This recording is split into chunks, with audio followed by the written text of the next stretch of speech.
Hello guys, welcome once again to our platform that is career wave. और आज हम लोग डिस्कस करने वाले हैं एक सबसे ज्यादा कंट्रोवर्शियल इशू कि कौन सा डॉक्यूमेंट लगेगा, डॉक्यूमेंट बनवाना चाहिए कि नहीं बनवाना चाहिए, नोटिफिकेशन में मेंशन था कि नहीं, क्योंकि आप नोटिफिकेशन सही से पढ़े नहीं है ना। तो नोटिफिकेशन एक बार जरूर डाउनलोड करके जरूर देखिए कि उसमें क्या मांगा गया है, क्या नहीं मांगा गया है।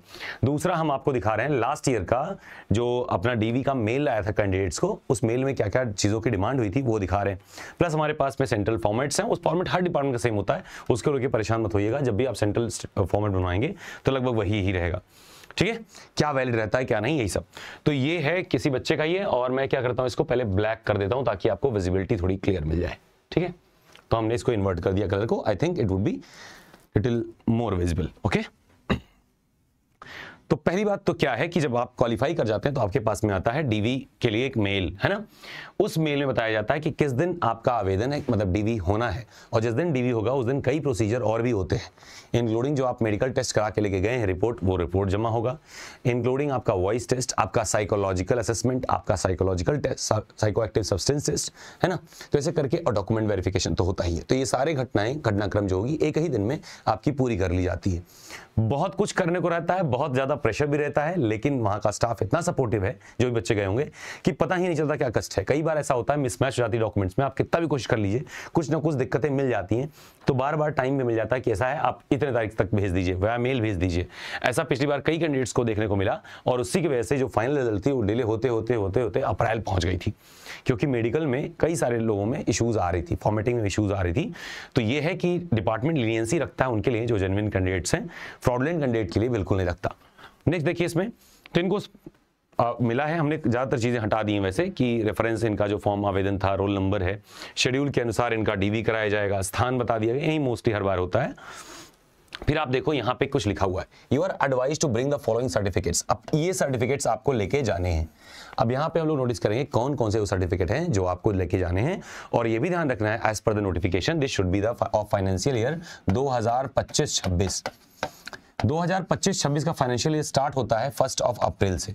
तो मैं दावे से कह सकता हूँ 1 अप्रैल के बाद तो बहुत बहुत बहुत कम चांस है कि आपने बनवाया हो, आपके जो भी डॉक्यूमेंट होंगे पुराने होंगे। तो देखते हैं आइए कि कौन कौन से डॉक्यूमेंट वाकई में मांगे जाते हैं, ताकि ये दुविधा खत्म हो जाए। पहली चीज, आयु प्रमाण के लिए, यानी कि टू बर्थ प्रूफ के लिए, कि आपका एज प्रूफ के लिए आपकी हाई स्कूल की सर्टिफिकेट मांगी जाती है। क्या मांगी जाती है? हाई स्कूल की सर्टिफिकेट मांगी जाती है। नेक्स्ट, हायर सेकेंडरी स्कूल का, हायर सेकेंडरी स्कूल इंटर की सर्टिफिकेट मांगी जाती है। स्नातक स्नातकोत्तर डिग्री का प्रमाण पत्र जैसा लागू, बैचलर या पीजी की जो सर्टिफिकेट्स होंगे वो सारे, और ईयर वाइज कंसोलिडेटेड मार्क्स भी, यानी एक होती है जो फाइनल सेमेस्टर में सब कंसोलिडेट होकर मिलती है, एक ईयर वाइज या सेमेस्टर वाइज मिलती है, वो सारे आपको लेके जाना होता है, जो भी एप्लीकेबल आपके उसमें रहा हो।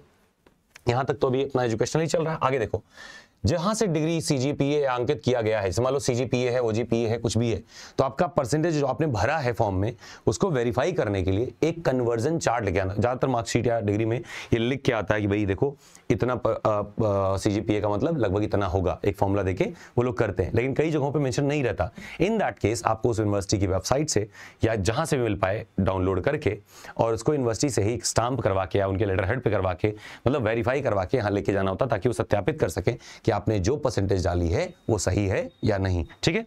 तो सीजीपीए वालों में अगर आपकी मार्कशीट पे इंडिकेटेड है तो आप परेशान मत होइएगा, वही भरिएगा जो उससे कन्वर्ट करने पे आ रहा हो। और जिन लोगों के मार्कशीट पे मेंशन नहीं है, वो वेबसाइट या कहीं से या कॉलेज से बात करके, कन्वर्जन आपके पास वैसे होगा ही, वो चीज़ ले करके और बाकायदा वेरीफाई, रजिस्ट्रार का, डीन का, डायरेक्टर का, किसी का एक साइन हो और स्टाम्प लगा हो उस कॉलेज का, बस मान लिया जाता है। अब आगे आओ, SC, ST, OBC यानी नॉन क्रीमी लेयर। ओबीसी में क्या आते हैं? नॉन क्रीमी लेयर का जाति प्रमाण पत्र यानी Kota certificate.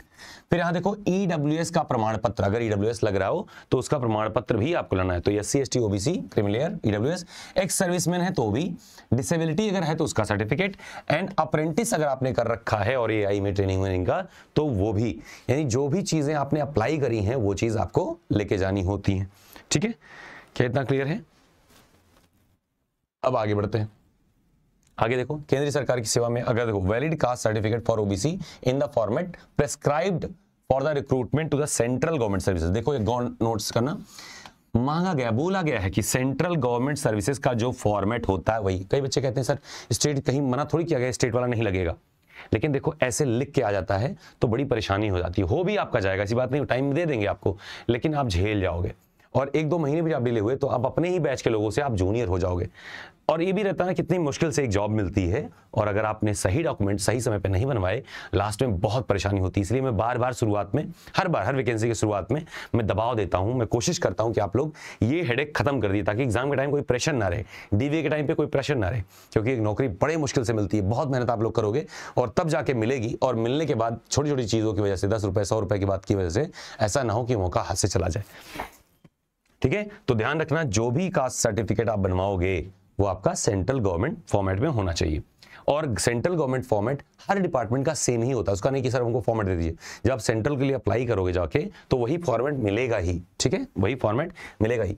Valid EWS certificate in the prescribed format, EWS का प्रेस्क्राइब्ड फॉर्मेट क्या, वही सेंट्रल गवर्नमेंट वाला ही फॉर्मेट ईडब्ल्यूएस का भी आपको अप्लाई करना है।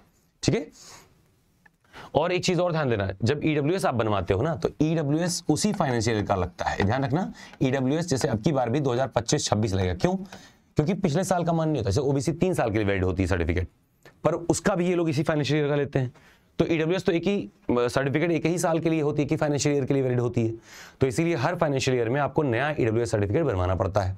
और ईडब्ल्यूएस सर्टिफिकेट बनता है किस पे? इनकम सर्टिफिकेट पे। तो आप कहोगे सर इनकम मांगा ही नहीं गया है, तो बिना इनकम सर्टिफिकेट बनवाए, जब इनकम सर्टिफिकेट बनवाओगे आप, जैसे आईटीआर फाइल करते हो या कुछ भी, कोई आय का स्रोत दिखा के, खेती दिखा, कुछ भी, जब आप इनकम सर्टिफिकेट अपना 8 लाख के अंदर दिखाओगे, ईडब्ल्यूएस के सारे पैरामीटर पढ़ लेना, क्या क्या रिक्वायरमेंट होती है। फ्रॉड कहीं करने से बचना है, झूठ बोलने से बचना है, क्योंकि नौकरी बड़े मुश्किल से मिलती है और इन सब छोटी वजहों से नहीं हाथ से जानी चाहिए।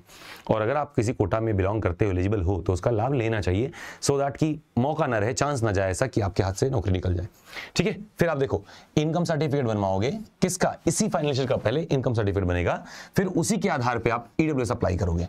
क्या समझ पा रहे हैं? दोनों के दोनों सहज जन सेवा केंद्र, सहज सेवागृह, ऐसे करके सरकारी बहुत सारे उपक्रम छोटे छोटे होते हैं जो क्या करते हैं, छोटे मोटे काम ये सब करते हैं, सर्टिफिकेट वगैरह काम करवाते हैं। इवन बैंक का भी कई देखोगे, एसबीआई का खाता होता है, का पैसा निकालना हो, ये सब करना हो, करते हैं। तो ज्यादातर सेवाएं वहां से आती हैं। आमतौर पर उनका जनरल रेट, चाहे आधार अपडेट हो, कुछ भी हो, देखोगे आप वहां पे 100 रुपए के आसपास में ही रहता है।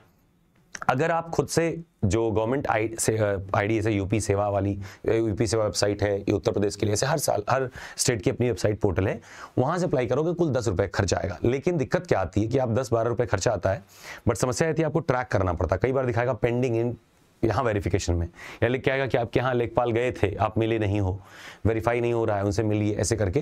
तो उसमें एक अलग साइड रहती है कि अप्लाई क्यों, कैसा ना हो, डेट निकल जाए उसके बाद दे। बात समझ पा रहे हैं? तो इसीलिए सहज जन सेवा केंद्र ज़्यादा बेटर पड़ता है। दूसरा क्या है कि अगर मान लो आप सोचोगे तहसील से जाके बनवा लें डायरेक्टली, है ना, या ऐसे डायरेक्टली बनवा लें, तो ध्यान रखना अगर आपके लिंक या रिसोर्सेज नहीं होते हैं तो कई जगहों पे क्या होता है, बहुत सारे क्या बोलते हैं वो जो खड़े रहते हैं सामने, ब्रोकर खड़े रहते हैं बनवाने के लिए कागज़, वो आपसे 4,000 5,000 जैसे स्टेट और जैसे एरिया में आप बिलोंग करते हो कुछ भी मांग सकते हैं। तो ब्रोकर से बचिए, पियून से बचिए, सही अधिकारी जो बनाता है वहाँ से किसी तरीके संपर्क अगर हो जाता है तभी बन पाता है। ठीक है, तो इसीलिए थोड़ा दिक्कत इसमें होती, खर्चा ज़्यादा हो जाता है। तो इसीलिए सहज जन सेवा केंद्र हमें लगता है सबसे बेस्ट ऑप्शन आपके लिए है।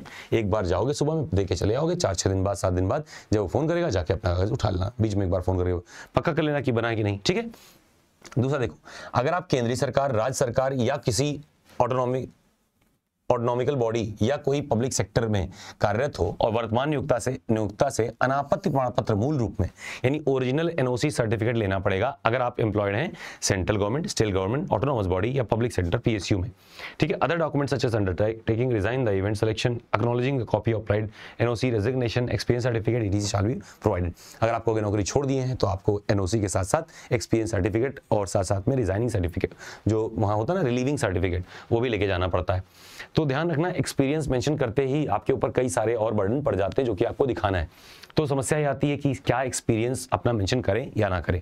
तो उसमें ध्यान रखना है कि अगर इन सेक्टर्स में आप हो जहां पे आपका एसिक का अकाउंट या पीएफ का अकाउंट या मतलब ईपीएफओ ऑर्गेनाइजेशन या ईएसआईसी ऑर्गेनाइजेशन, इन किसी ऑर्गेनाइजेशन में जहां पे आपके क्या कहते हैं पीएफ वगैरह कटता हो, ये अकाउंट्स अगर खुले हुए हैं तो जाहिर सी बात है आपको दिखाना ही पड़ जाएगा, भले ही कोई छोटा उपक्रम क्यों ना हो। लेकिन अगर आप पीएफ कटता है, क्योंकि वहाँ पे दिखेगा जब भी आपकी एम्प्लॉयमेंट आईडी बनेगी तो वहाँ दिखेगा, तो बेवजह वहाँ परेशान होना पड़ेगा। तो और अगर आप ऐसे ही कोई कॉन्ट्रैक्चुअल जॉब कर रहे हो जहाँ पीएफ नहीं कटता है, नॉर्मली किसी के यहाँ जाके काम कर ले रहे हो, तो इन सबका आप सर्टिफिकेट अगर एक्सपीरियंस दिखाओगे तो सर्टिफिकेट नहीं ऑब्टेन कर पाओगे, परेशान हो जाओगे। तो unnecessary until unless it is asked in doing so, आपको वो चीज़ वहाँ पे नहीं करनी। जब तक कहा ना जाए तब तक वो चीज़ बेवजह आपको नहीं करनी, क्योंकि वो पेपर वर्क आपका भी उनका भी हर जगह का बढ़ा देता है। तो जो चीज़ मांगी है उसको सही रूप में आपको देना है, जो नहीं मांगी जा रही जबरदस्ती उसको नहीं भर देना है, या मांगी जा रही है उसके टर्म्स एंड कंडीशन उन्होंने बता के रखे हैं, तो अगर इस टर्म में आपके फिट होते हैं तो आप दीजिए, अदरवाइज में एक्सपीरियंस हो मत करिए। ध्यान सुनिएगा कि एक बात पत्थर की लाइन है, बाद में आप लोग परेशान होगे फिर हमें परेशान करोगे, क्योंकि आपको पता ही है कि ज्वाइनिंग से लेकर के आखिरी तक, मतलब ज्वाइनिंग होता है तब तक, आपका रिजल्ट निकलने से ज्वाइनिंग तक आप जहां भी काम करोगे वहां भी हमारा कम्युनिकेशन आपसे हमेशा रहने वाला है। ठीक है, तो ये चीज ध्यान रखना। और फॉर्म भरने से पहले एनओसी लेना पड़ता है, ये भी ध्यान रखना है, फॉर्म भरने से पहले भी एनओसी लेना पड़ता है अगर नियम की माने तो। वोटर आईडी प्रूफ आपको लेके जाना है, आधार, ड्राइविंग लाइसेंस, पासपोर्ट। देखो एक आईडी प्रूफ आपको लेके जाना ही जाना है, ये मैंडेटरी है हर एग्जाम के लिए, चाहे वो वोटर आईडी हो, आधार हो, ड्राइविंग लाइसेंस हो, पासपोर्ट हो, या फिर राशन कार्ड हो जो वेरीफाई हो आपका। तो ऐसे करके कोई भी चीज़, एक आईडी कार्ड आपको लेके आनी हो, ओरिजिनल फॉर्म में हर चीज़, और उसकी एक फोटोकॉपी सेल्फ स्टेटेड फॉर्म में, और एक एक्स्ट्रा सेल्फ फोटोकॉपी आपको लेके जानी होती है। खैर, पासपोर्ट साइज के फोटोग्राफ चाहिए होते हैं। वैसे बोला तो जाता है एक लेके जाना है, लेकिन हम कहते हैं 3 कम से कम लेके जाने चाहिए। ठीक है, सभी दस्तावेजों की एक कॉपी का सेट सेल्फ अटेस्टेड मूल रूप के साथ, मूल रूप हो, एक सेल्फ स्टेटेड कॉपी हो, और एक एक्स्ट्रा कॉपी आप रख के चलो just in case. You are advise to come on the document if you carry the above. अगर ये सारी चीजें आप रखते हो तभी आओ, अथवा मत आना, सीधी सी बात है। Will not be considered in selection in case you do not fulfil any of the condition. Date time बदला नहीं जाएगा, ये सारी चीजें उन्होंने बता दी। अब यहां देखो, जब आपकी सिलेक्शन हो जाती है, जब आप ज्वाइनिंग करने जाते हो, देखो पद हेतु चयनित अभ्यर्थियों द्वारा प्रस्तुत किए जाने वाले दस्तावेज, document by the candidate for the post of executive air traffic control. जब आप सेलेक्ट हो गए, मतलब आपका वेरीफाई हो चुका, डीवी हो चुका है, उसके बाद भी आप कौन कौन से डॉक्यूमेंट ज्वाइनिंग के टाइम पे प्रोड्यूस करने होते हैं। तो देखो, एक तो आपका नियुक्ति पत्र जो आपको देंगे मेल से, वो लेके जाना ही होता है। ठीक है, फिर चिकित्सा के समय, यानी कि मेडिकल जो आपका एग्जामिनेशन का जो डॉक्यूमेंट सबमिट किया गया था वो सारा लेके जाना है। फिर letter of chief medical officer जो होता है वो भी लेके जाना होता है।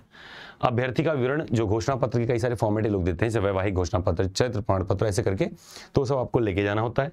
फिर document to be submitted at the time जो है रिपोर्टिंग सेंटर, वो सारे डॉक्यूमेंट जो सब ज्वाइनिंग के टाइम पे आपको लेके जाने हैं वो क्या है, देखो डीवी में मिल गया इनको सत्यापन है, अटेस्टेशन फॉर्म एक मांगते हैं, वो ये देते हैं, खुद उसी को खाली भरना रहता है। पहचान प्रमाण पत्र यानी आईडेंटिटी सर्टिफिकेट भी लेके जाना होता है, जैसे उसमें voter ID, Aadhaar card, PAN card, ration card, ये सब। चरित्र प्रमाण पत्र यानी कैरेक्टर सर्टिफिकेट। वैवाहिक घोषणा यानी मैरिटल डिक्लेरेशन की मैं वैवाहिक हूं या वैवाहिक नहीं हूं, ये चीज आपको दिखाना पड़ता है। फिर संविधान के प्रति निष्ठा का एक शपथ पत्र देना पड़ता है। फिर होम टाउन डिक्लेरेशन, ये चीज मैं बता रहा था, होम टाउन डिक्लेरेशन के साथ में आपको डोमिसाइल लगानी पड़ती है। आप डिक्लेयर करते हो मैं यहाँ का निवासी हूं, और साथ में आपको उसके प्रमाण पत्र लगानी पड़ती है। यानी डोमिसाइल वैसे भी आपको प्रोड्यूस करनी ही पड़ेगी, क्योंकि कई बच्चे ऐसे हैं जिनके माँ बाप कुछ समय बाद जाके कहीं और बस गए, वोट वगैरह यहाँ देते हैं, बसें वहां पे हैं, स्कूलिंग वहां पे है, वो फंस जाते हैं कि अब कहाँ का मैं दिखाऊं, कि आधार कार्ड यहाँ से बना है, सारी चीजें वहां से बाकी बनी है, इशू हो जाती है। इसीलिए आपको एक होम टाउन कंफर्म बताना पड़ जाता है, उसके लिए डोमिसाइल सर्टिफिकेट होता है, तो आप अपना गृहनगर अपना घोषित कर सकते हो जस्ट इन केस।